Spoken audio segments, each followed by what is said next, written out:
Woohoo, Singapore, this is Jason Mraz. Check out my new album, Love is a Four-Letter Word.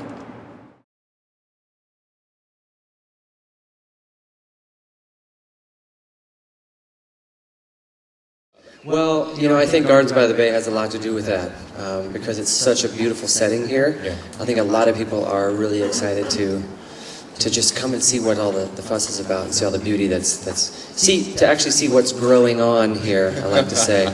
And then also I got to credit our fans. You know, they've been very loyal from the beginning, and it seems like after every show they tell one or two people, and so it gets a little bit bigger each time. So Wow. I'm not taking any of the credit, you know. It really is about others. Oh, grateful and surprised.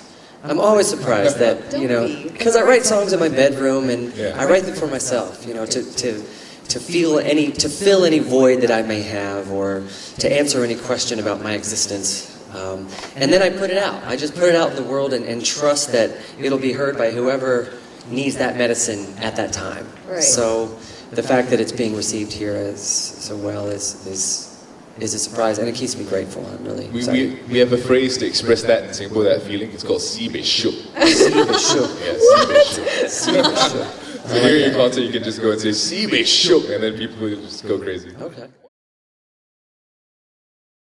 No, I don't have a special formula, because it's not easy what I do. If I did have a special formula, I'd have, you know, tons and tons of albums, but it's a journey. Every album for me is a journey, and every song I write, that page is blank before me. And I do my best to not think, to just stay out of my way and just channel and emote. And then it's in the editing process where I do my best to not be boring, and to not just deliver some familiar, simple, predictable message, but make sure that there's a good amount of truth or vulnerability exposed in the song, because I think that's when humans will see their own lives in the work. Right. You know, we get it in great literature, we get it in films, when we connect to certain characters, and so I think music, that's what it always did for me. When I was a young man, I would listen to a song and I'd feel not so alone. And I'd feel so much better about my life because I could connect myself to that song. And so as a writer, I strive to do that as well, is to connect my life to the song in order for listeners to have that same experience. And thank you so much for giving us that as well. You're very welcome. It works every time. Thank you. I pull my hair out and go a little crazier with each album, so thank you for that. Woohoo! Exactly. I mean, that happens every so many days. So that's the most recent one, the most recent woohoo experience. Well, this is a woohoo experience. It is. It really is. I got the pleasure of writing over here with Dr. Tan, who is in charge of this whole place. Right. And you know, he's saying, over here we have this, and over here we have this, and honestly, to me, I'm going woohoo the whole time, because I have my own little piece of earth that I care for, which is my backyard. And I'm learning how to grow things, and I'm learning about different trees and plants that I can grow, and I don't have a greenhouse as beautiful as this flower dome, but I'm learning about certain tropical fruits that I can harvest in my own backyard with this similar technology. So I really, really, truly am woohoo excited to be here today, because this is the last stop on our Asia tour, which means I won't have any other cities to distract me. I can take all the knowledge I download today and go right to my backyard on Monday when I get home and really start putting some of this to practice. I've never tried to grow a durian. Have you tried a durian I've before? tried it. Yeah. Oh, yes. Did you It make sticks it with you durian? for a while. Oh yeah, it does. Yeah. You kind of let out the gases for the whole day, and it smells like durian. It sure does. It sure does. Yeah, we had a couple of shows ago, we had some, I believe we were in Jakarta. Yeah. And about halfway through the set, it started to smell like durian on stage. I'm not sure who that was. No. You know, I saw a really cool picture the other day. It was of someone's bathroom, and they had removed the mirror from above their sink. So there was no medicine cabinet. There was no mirror in the bathroom. And in place of the mirror, it just said, "You look fine." And I love that. It's this act of not obsessing over what you're looking like, and just go about your day. You know, how do you feel inside? And honestly, I feel more complete and whole and excited about my life now than I ever have. And that's probably why my outside appearance has started to change a bit. It's not final. I'm sure I'm going to shave when I get home, and I'm sure next year I'll cut my hair or something. And then people will say, what happened to your long hair? Or you know, it's none of my business what others think of me. That's my new motto. Because I feel great about where I am in my life. Imagine. That's a good one. John Lennon. Yeah. You know, half of Bob Dylan's collection, I wouldn't mind running.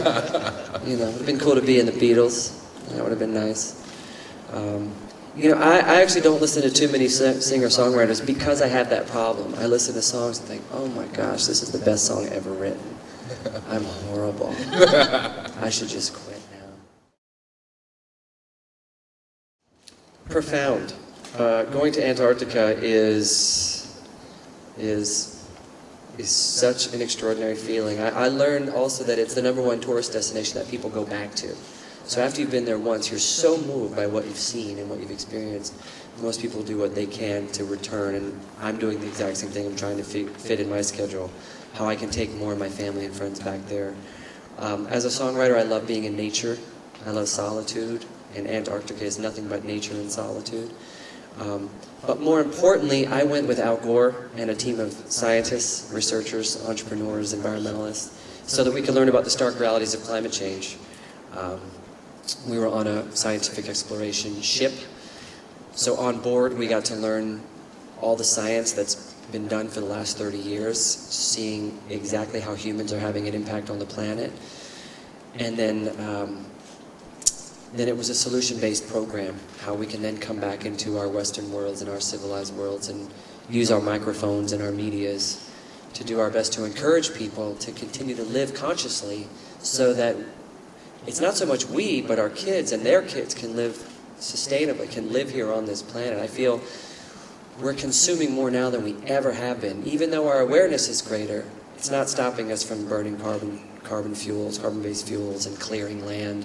I mean, the haze over Singapore is an example of land clearing that's happening on the Indonesian island of Sumatra, and that's happening all over the world, you know, and that has incredible economic and health costs. And it was going to Antarctica that made me more aware of our planet and what we can do about it. And I started a tree planting project so that I can do my best to offset my carbon, because here I am, I'm talking about being an eco-warrior, but I fly every other day. And I'm not flying by myself, I'm flying with 23 people. So my carbon footprint is probably bigger than anyone else in this room. So I feel I have a responsibility. I'm also a homeowner, and that makes me responsible. I have a piece of the earth that it's my responsibility to care for. How much energy am I consuming? What products am I buying? Where are those products coming from? You know, what am I throwing away, et cetera, et cetera. So sometimes I worry that me talking about it makes it sound like it's so hard and you have to commit your life to it. It's not. It's just a little light switch you have to turn on that makes you a little more conscious about your actions and your activities. And then you implement them into your life, and suddenly you realize I'm saving money, I'm healthier, my family's happier, my community's happier, the wildlife has returned to my backyard. There's so many great reasons to practice a more eco-friendly, eco-minded lifestyle. And I have Antarctica to thank for that. I think so, because you can't help but be in awe, because it's art, first of all. You're looking at beautiful art, and art, no matter what it is, gets a reaction out of people. People get drawn to it like a moth to a flame. And then once you spend time with that artwork, this vertical garden, you realize that's exactly what it is. In this world of limited space, we can still grow vertically. We can grow air plants. We can grow tropical foods and trees that only use the few inches of soil, because people often complain we don't have enough room to grow things. But when you look at the super trees here, and a lot of the projects that are being grown here, you discover, oh, this could actually be done on my roof, or in my kitchen, or my little 2 inches of side yard that I have beside my house. So I think, aside from the beauty and the artistic expression that this place is, it's one heck of an learning experience for all of us. So I applaud Dr. Tan and all of his crew here.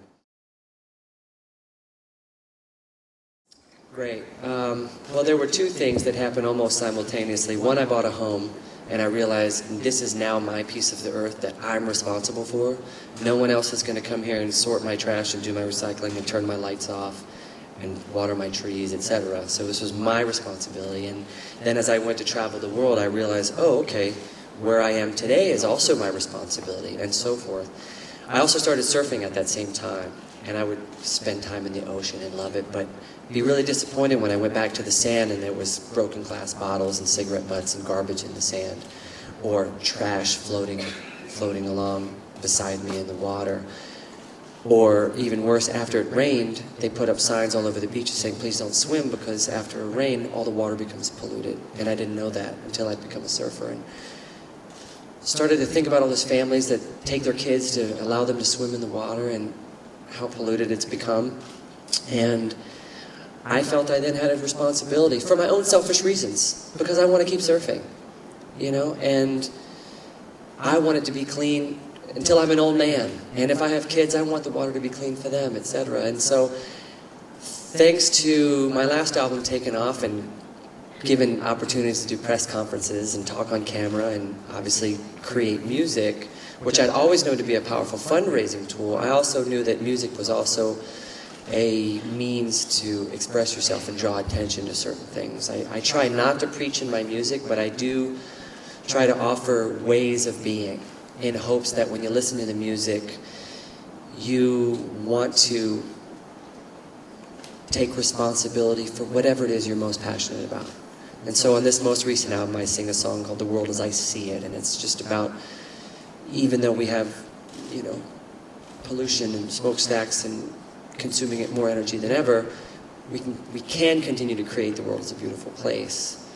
And so on. So there's a number of songs where I hope to empower a listener, just for them to follow through on whatever it is they're passionate about. That's how I choose to use music.